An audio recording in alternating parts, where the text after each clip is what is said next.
প্রিয় শিক্ষার্থীবৃন্দ, আসসালামু আলাইকুম। আশা করি তোমরা সকলেই ভালো আছো। আমি Mohammad Aminul Islam Khan, instructor architecture and interior design technology, Kurigram polytechnic institute.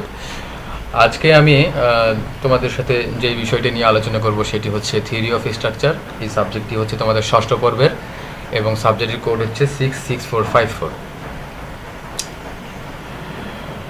গত ক্লাসে আমরা আলোচনা করেছিলাম বিমের ডিফ্লেকশন এবং সেইগুলো কীভাবে বিমের ডিফ্লেকশন নির্ণয় করা যায় সেগুলির মেথড, এরিয়া মোমেন্ট মেথড, এবং বিমের ডিফ্লেকশন নির্ণয় করে বিভিন্ন ধরনের প্রবলেমের সলভ আমরা করেছিলাম। তো আজকে আমাদের চ্যাপ্টার হবে জয়েন্টস, চ্যাপ্টার 5, চ্যাপ্টার জয়েন্টস। আমরা আজকে এটা আলোচনা করব। আর এই আউটকাম অফ দ্য লেসন, অর্থাৎ এই লেসনটা কমপ্লিট করলে আমরা কি করতে পারবো, আমরা কি জানতে পারবো। এই লেসনটা কমপ্লিট করলে আমরা জানতে পারবো যে বিভিন্ন ধরনের জয়েন্টটা কি, বিভিন্ন ধরনের জয়েন্ট এবং সেই জয়েন্টের যে বিভিন্ন ধরনের ফেইলিওর আছে সেগুলি সম্বন্ধে আমরা জানতে পারবো। তাহলে আমাদের আজকের লেসন কি? আজকের লেসন হচ্ছে জয়েন্ট কি, তারপরে হচ্ছে জয়েন্টের প্রকারভেদ, জয়েন্টের রিবেটেড জয়েন্টের ফেইলিওর প্যাটার্ন, আর সমস্যা, জয়েন্ট সম্পর্কিত সমস্যার সমাধান। তো প্রথমে আমরা চলে আসি জয়েন্ট কি। জয়েন্ট আমরা সাধারণত বিভিন্ন ধরনের স্ট্রাকচার, যেমন স্টিল স্ট্রাকচার, যেমন রুফ স্ট্রাকচার, তারপরে যেমন ব্রিজ, এই ধরনের যে সমস্ত স্টিল স্ট্রাকচার একটা একাধিক মেম্বারকে একসাথে সংযুক্ত করতে হয়, তো সেই মেম্বারগুলোকে সংযুক্ত করার জন্য কিছু ব্যবস্থাপনার প্রয়োজন পড়ে। তো এই ব্যবস্থাপনায় মেনলি জয়েন্ট নামে আখ্যায়িত করা হয়ে থাকে। তো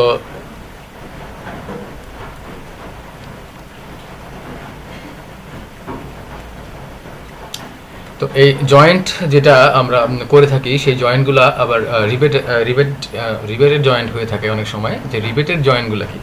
রিবেটেড জয়েন্টগুলো হচ্ছে যে এগুলো হচ্ছে বোল্ট লাইক ডিভাইস, অর্থাৎ বোল্টের মতো কিছু ডিভাইস যেগুলো তোমার হচ্ছে ডাকটাইল মেটালস, অর্থাৎ নমনীয় কিছু মেটাল দ্বারা তৈরি করা হয়ে থাকে।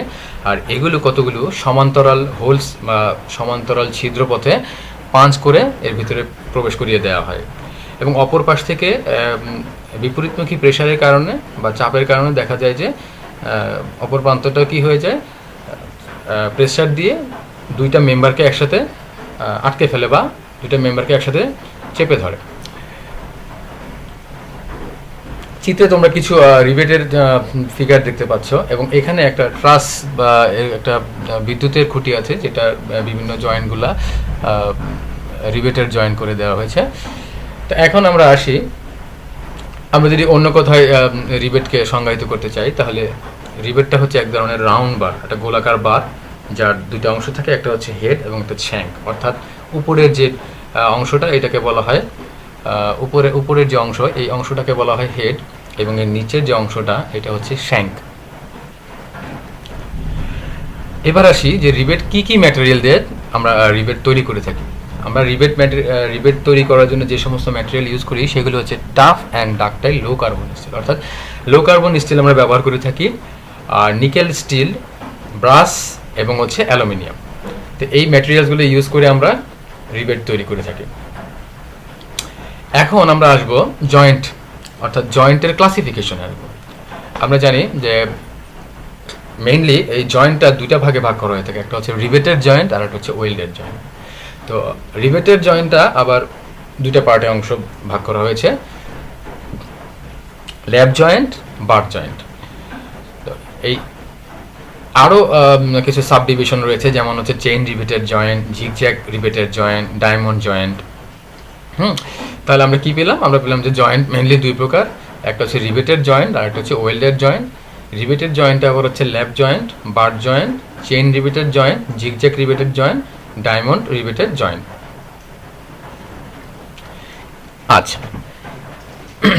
এই রিবেটেড জয়েন্টটা আবার আরও দুইটা ফার্দার ক্লাসিফাইড করা যায়, একটা হচ্ছে সিঙ্গেল কাভার বার জয়েন্ট আর একটা হচ্ছে ডাবল কাভার বার জয়েন্ট। হ্যাঁ, সিঙ্গেল কাভার বার জয়েন্টটা হচ্ছে যে দুইটা মেম্বারকে তার সামনাসামনি বসিয়ে তার উপরে আর একটা কাভার প্লেট বসিয়ে দিয়ে এটাকে বলা হয় সিঙ্গেল কাভার বার জয়েন্ট। আর যদি পাশাপাশি দুইটা মেম্বারকে আমরা এখানে দেখতে পাচ্ছি, এই একটা মেম্বার, এই একটা মেম্বার, এই একটা কাভার প্লেট, এই একটা কাভার প্লেট, দুইটা কাভার প্লেট দিয়ে বসিয়ে এটাকে আটকে দেওয়া হয়েছে। তাহলে এই অবস্থায় এটা হচ্ছে আমাদের single riveted butt double cover butt joint. অর্থাৎ এই একটা কাভার, এই একটা কাভার, এই দুটো মিলে এটা আমাকে বলতে পারছি যে এটা হচ্ছে ডাবল রিবেটেড বার জয়েন্ট আর ডাবল কাভার বার জয়েন্ট। আচ্ছা, এখন আমরা যে বিভিন্ন ধরনের জয়েন্ট বলছি সেই জয়েন্টগুলো আমরা দেখব। ল্যাপ জয়েন্ট। ল্যাপ জয়েন্ট কি? এই ধরনের জয়েন্টে দুইটা মেম্বারের প্রান্তকে একটিকে আরেকটির উপর বসিয়ে দিয়ে উপর থেকে রিবেট দ্বারা পাঞ্চ করে দেওয়া হয়।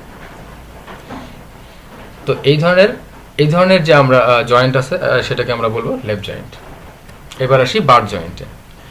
বার জয়েন্ট কি? বার জয়েন্ট হচ্ছে যে দুইটা মেম্বারকে, এই একটা মেম্বার আর এই একটা মেম্বার, এই দুইটা মেম্বারকে আমরা উপরে এবং নিচে অথবা শুধুমাত্র উপরে কাভার প্লেট বসিয়ে রিবেট দ্বারা সংযুক্ত করে দেব, এটাকে বলা হয় বার জয়েন্ট।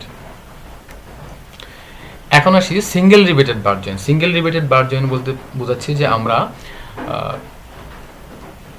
আগের মতোই এটা শুধুমাত্র এক সারি রিবেট থাকবে এখানে। ডাবল রিবেটেড বার জয়েন্টের মতো করেই দুইটা মেম্বারকে বসাতে হবে। এরপরে একটা মেম্বার আর একটা মেম্বারের উপরে বসিয়ে পাশাপাশি দুই সারি রিবেট দ্বারা এই দুটা মেম্বারকে সংযুক্ত করে দেওয়া হয়, এটাকেই বলা হয় ডাবল রিবেটেড বার জয়েন্ট বা ডাবল বার জয়েন্ট। এরপর আসি চেইন রিবেটেড জয়েন্ট। চেইন রিবেটেড জয়েন্টগুলো হচ্ছে যে এক সাইডের রিবেটেড জয়েন্টগুলো আর এক সাইডের রিবেটেড জয়েন্টগুলি পাশাপাশি অবস্থান করবে। হ্যাঁ, এই ধরনের রিবেটেড জয়েন্টগুলা কে বলা হয় চেইন রিবেটেড জয়েন্ট। অর্থাৎ এই যে রিবেটগুলো আছে এই রিবেটের পাশাপাশি এই রিবেট ঠিক এক্স্যাক্টলি এই রিবেটের পাশাপাশি এই রিবেটের ঠিক এক্স্যাক্টলি এই রিবেটের পাশাপাশি, এইভাবে হচ্ছে আমাদের চেইন রিবেটেড জয়েন্টগুলি তৈরি হয়ে থাকে। এরপরে আসবো জিগজ্যাগ রিবেটেড জয়েন্ট। এই ধরনের রিবেটেড জয়েন্টে যেটা হয়ে থাকে যে একটা প্রথম সারির দুইটা রিবেটের মাঝখানে তার দ্বিতীয় সারির রিবেটটা বসে।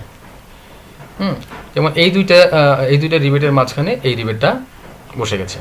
তো এই ধরনের প্যাটার্নটা হয়ে যায় আলটিমেটলি জিগজ্যাগ, তাই এটাকে জিগজ্যাগ রিবেটেড জয়েন্ট বলা হয়। এরপরে আসবো আমরা হচ্ছে ডায়মন্ড রিবেটেড জয়েন্ট। ডায়মন্ড রিবেটেড চিত্র থেকে দেখা যাচ্ছে যে এটা অনেকটা ডায়মন্ড আকৃতির শেপ বা ডায়মন্ড শেপ, এই কারণে এটাকে ডায়মন্ড রিবেটেড জয়েন্ট বলা হয়। এটা যেটা হয় যে জয়েন্টের ভেতরের দিকে আস্তে আস্তে রিবেটের সংখ্যা বাড়তে থাকে এবং বাইরের দিকে রিবেটের সংখ্যা ক্রমান্বয়ে কমে আসে, যার দরুন এটা ডায়মন্ড শেপ আকৃতি পায়। ডায়মন্ড শেপ হওয়ার কারণে এটাকে ডায়মন্ড রিবেটেড জয়েন্ট বলা হয়। আচ্ছা, তা আমরা এতক্ষণ রিবেটের বিভিন্ন ধরনের প্রকারভেদ দেখলাম। এখন রিবেটের কিছু টার্মিনোলজি আছে, রিবেট জয়েন্টের কিছু টার্মিনোলজি আছে। যেমন এখানে প্রথমে আমরা আসি গেজ লাইন। গেজ লাইন হচ্ছে কি, আমাদের যে রিবেট বসানো হয় সেই রিবেটের যে সেন্টার লাইন, পাশাপাশি দুইটি রিবেটের পাশাপাশি হরাইজন্টাল ভাবে পাশাপাশি দুইটা রিবেটের যে সেন্টার লাইন, সেই সেন্টার লাইনগুলোকে বলা হয় গেজ লাইন। এরপরে আসি আমরা মার্জিন ল্যাপ ডিস্টেন্স, অর্থাৎ রিবেটের যে প্লেট আছে সেই প্লেটের বাইরের দিক থেকে রিবেটের সেন্টার পর্যন্ত যে ডিস্টেন্স, এই ডিস্টেন্সটাকে বলা হয় মার্জিন ল্যাপ ডিস্টেন্স। এবার আসি পিচ। পাশাপাশি অবস্থিত দুইটা রিবেটের সেন্টার টু সেন্টার যে ভার্টিক্যাল ডিস্টেন্স, সেটাকে আমরা বলি পিচ। একইভাবে যদি আমরা ব্যাক পিচ সম্বন্ধে বলতে চাই, তাহলে ব্যাক পিচ হচ্ছে কি, পাশাপাশি অবস্থিত দুইটা রিবেটের সেন্টার থেকে সেন্টার যে হরাইজন্টাল ডিস্টেন্স, এই হরাইজন্টাল ডিস্টেন্স এইটাকে বলা হয় ব্যাক পিচ। এবার আসি আমরা রিবেটের জয়েন্টের ফেইলার প্যাটার্ন। কিছু রিবেটের জয়েন্ট আছে যে রিবেটের জয়েন্টের কিছু বিভিন্ন ধরনের ফেইলার আছে। তো এই ফেইলারগুলি সাধারণত দুই ধরনের হয়ে থাকে মেইনলি। একটা হচ্ছে যে রিবেটের ফেইলার হতে পারে, আর একটা হচ্ছে প্লেটের ফেইলার হতে পারে। তো bending of rebate or plate এখানে আছে। তাহলে এই যে রিবেট জয়েন্ট আছে এটা অনেক সময় দেখা যায় কি মোমেন্টের কারণে বেন্ডিং স্ট্রেস হয়, বেঁকে যায়, এই জন্য এটা বেন্ডিংয়ের কারণে ফেলার হয়। শিয়ারিং অফ দ্য রিবেটস, শিয়ারিংটা হচ্ছে যে এই যে দুইটা বডিকে এখানে সংযুক্ত করা হয়েছে, দুইটা মেম্বারকে রিবেটের সাহায্যে, এবং যে টান পীড়ন আমরা দেখতে পাচ্ছি, যে টান পীড়ন এই যে এই পাশে একটা এই পাশে একটা, এই টান পীড়নের ফলে অনেক সময় দেখা যায় যে এই রিবেটগুলো সেই টান পীড়নটা নিতে পারে না, টান পীড়নটা নিতে পারে না, না নেওয়ার কারণে এই পীড়নটা অর্থাৎ এই টেনসাইল স্ট্রেসটা চলে আসে এই মেম্বার এবং এই মেম্বারের যে সারফেস, এই যে মিলনতল যেটা আমরা বলবো, এই সারফেসটাতে চলে আসে, তখন এখানে শিয়ারের তৈরি হয়। এই ধরনের শিয়ার ফেইলিওরকে বলা হয় সিঙ্গেল শিয়ার, কারণ এখানে যেহেতু দুইটা মেম্বার। এরকম ডাবল শিয়ার আছে, যদি দুইটা মেম্বারের মাঝখানে আর একটা মেম্বার কাজ করে সেই ক্ষেত্রে দেখা যাবে দুইটা সারফেস তৈরি হয়, এটার সাথে এই উপরের মেম্বারের সাথে মাঝখানের মেম্বারের, আবার মাঝখানের মেম্বারের সাথে তার নিচের মেম্বারের, তাহলে এইখানে আমরা ডাবল শিয়ার পাবো। এই ছিল শিয়ার ফেইলিওর, রিবেটের শিয়ার ফেইলিওর। এরপরে আমরা আসবো ক্রাশিং, রিবেটের বা রিবেট প্লেটের ক্রাশিং। ক্রাশিং মানে হচ্ছে দুমড়িয়ে যাওয়া, অর্থাৎ যখন দেখা যায় যে যখন ক্রাশিংটা সাধারণত এই ছিদ্র, রিবেটের যে ছিদ্র আছে সেই রিবেটের ছিদ্র এবং রিবেট, দুঃখিত আমি আবার বলছি, যখন টান পীড়ন যখন এই রিবেটের উপরে আসে তখন অনেক ক্ষেত্রে দেখা যায় রিবেটের শিয়ার না হয়ে এই ক্রাশ হতে পারে। এখন এই ক্রাশটা মানে হচ্ছে রিবেটটা দুমড়িয়ে যাওয়া, অর্থাৎ যখন রিবেট এবং ছিদ্রের গোলাকার পৃষ্ঠের মধ্যে চাপের ফলে এই যে রিবেট এবং এই যে ছিদ্রের গোলাকার পৃষ্ঠে এর মধ্যে চাপের ফলে দেখা যায় যে এই রিবেটটা ক্রাশ হতে পারে। এরপরে আছে rupture of plate by tension. অনেক সময় দেখা যায় যে টেনশনের কারণে প্লেটের যে রিবেট যেটা থাকে সেই রিবেটের পূর্ণ শক্তি অর্জন হওয়ার পূর্বেই প্লেটের পূর্ণ শক্তি অর্জন হয়ে যায়, অর্থাৎ এক্ষেত্রে পিচের পরিমাণ কম হতে পারে, তখন দেখা যায় যে এই রিবেটটা অক্ষত থেকে যায়, বাট হচ্ছে এই ইয়েটা মানে প্লেটটা ছিঁড়ে যায়।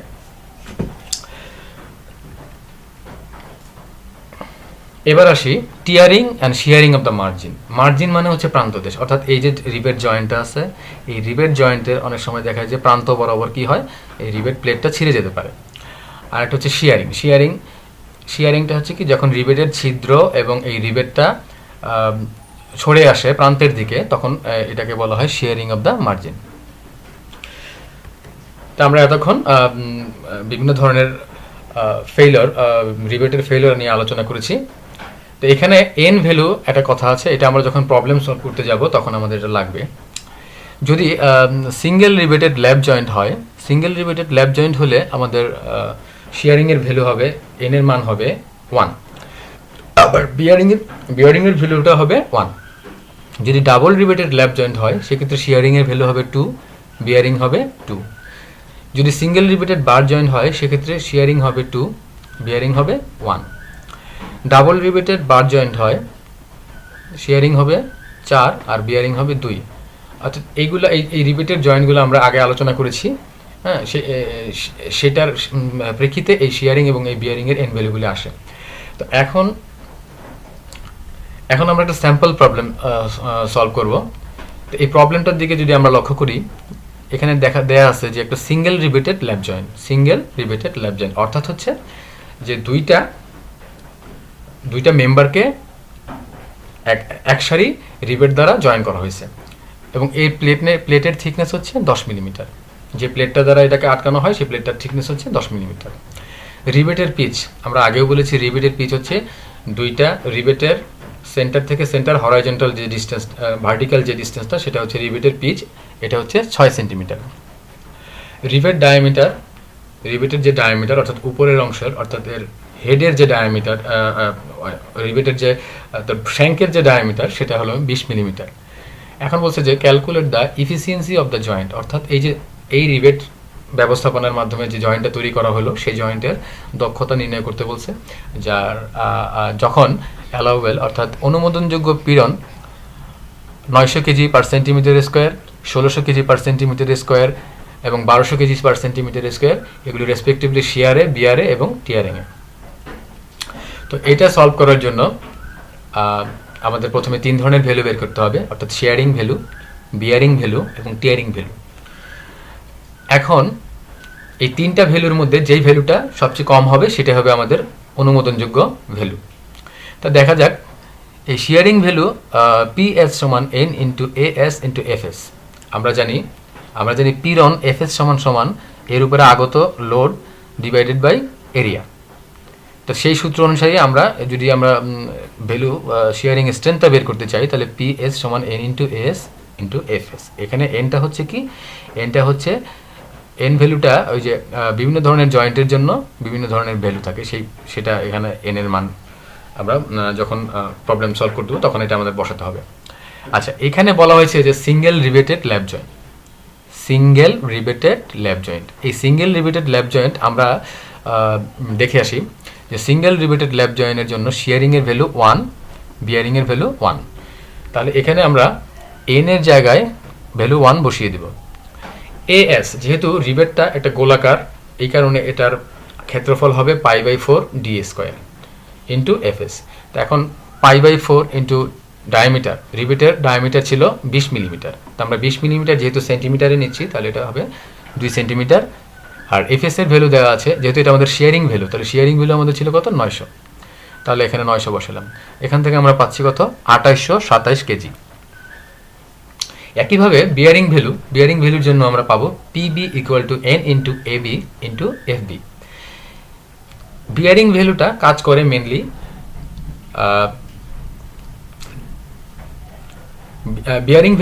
কাজ করে হচ্ছে এই রিভেটের যে ডায়ামিটার এবং রিভেটের যে ডায়ামিটার এবং প্লেটের যে থিকনেস, এই জায়গাটার মধ্যে এই কাজ করে। এই জন্য ওই ডায়ামিটার এবং ওই প্লেটের থিকনেস, ওই এরিয়াটুকু আমার দরকার। অর্থাৎ বিয়ারিংটা কাজ করে হচ্ছে রিবেটটা যেখানে আছে, যে রিবেটটা যেই প্লেটকে ছিদ্র করে ভিতরে চলে গেছে, সেই রিবেটের চারপাশের যে গোলাকার এরিয়া, অর্থাৎ ডায়ামিটার ইন্টু হচ্ছে ওই রিবেটের প্লেটের থিকনেসের যে থিকনেসটা সেইটা। তাহলে এখানে ডায়ামিটার D এবং থিকনেসটা হচ্ছে T। তাহলে ডায়ামিটার আমার আছে 2 এবং থিকনেস T হচ্ছে 1 এবং FB এর ভ্যালু হচ্ছে 1600। তাহলে এখান থেকে আমরা পাচ্ছি 3200 কেজি। এখন চলে আসি টিয়ারিং ভ্যালুতে। টিয়ারিং ভ্যালুটা মেনলি সাধারণত যেটা হয়ে থাকে, এটা ছিঁড়ে যায়, অর্থাৎ রিবেটের যে প্লেট আছে এই প্লেটটা কি হয়, ছিঁড়ে যায়। তো এখন AT অর্থাৎ টিয়ারিংয়ের যে এরিয়া সেটা হচ্ছে AT, FT হচ্ছে টিয়ারিংয়ের যে অনুমোদনযোগ্য পীড়ন। তাহলে এই ATটা কিভাবে আমরা পাবো? ATটা আমরা পাবো পিচ থেকে যদি আমরা রিবেটের ডায়ামিটার বাদ দেই, তাহলে যে অংশটুকু থাকবে সেটাই হচ্ছে টিয়ারিংয়ের জন্য এরিয়া। এই জন্য P minus D diameter into হচ্ছে T হলো থিকনেস আর FT। এই জায়গাটা যদি আমি আরো একটু ক্লিয়ার করতে চাই, তাহলে এই জায়গাটা তোমাকে একটু দেখতে হবে। দেখো, এখানে হচ্ছে এই পয়েন্ট থেকে এই পয়েন্টের যে ডিস্টেন্সটা, এটা হচ্ছে পিচ। আর এই পিচ থেকে আমরা যদি ডায়ামিটার বাদ দিই, এই ডায়ামিটার এবং এইটার ডায়ামিটার যদি বাদ দিই, তাহলে যে অংশটা থাকবে সেটা হচ্ছে আমাদের টিয়ারিং। এই অংশটা কি আমাদের পীড়নের কারণে এই অংশ বরাবর এটা ছিঁড়ে যাবে। তাহলে এখন আমরা আবার আগের জায়গায় ফেরত যাচ্ছি। তাহলে এই হলো আমার P minus D into T into FT। তাহলে এখানে পিচ ছিল আমার 6 সেন্টিমিটার, ডায়ামিটার ছিল 2 সেন্টিমিটার এবং থিকনেস হচ্ছে 1 সেন্টিমিটার। আর এটার অ্যালাউয়েবল স্ট্রেস যেটা ছিল সেটা টিয়ারিংয়ের জন্য 1200। তাই এখান থেকে আমরা পাইলাম কত, 4800 কেজি। তো তিনটা ভ্যালুর মধ্যে আমরা দেখতে পাচ্ছি যে শেয়ারিংয়ের যে ভ্যালুটা আসছে সেই ভ্যালুর চেয়ে বিয়ারিংয়ের ভ্যালুটা বেশি, বিয়ারিংয়ের চেয়ে টিয়ারিংয়ের ভ্যালুটা বেশি। তাহলে আমরা দেখতে পাচ্ছি যে এই ভ্যালুটা, মানে তিনটা ভ্যালুর মধ্যে শেয়ারিংয়ের জন্য এটা কি করবে, ফেল করতে পারে। তাহলে আমাকে মিনিমাম শেয়ারিং ধরে আমার এই এফিসিয়েন্সিটা বা দক্ষতাটা বের করতে হবে।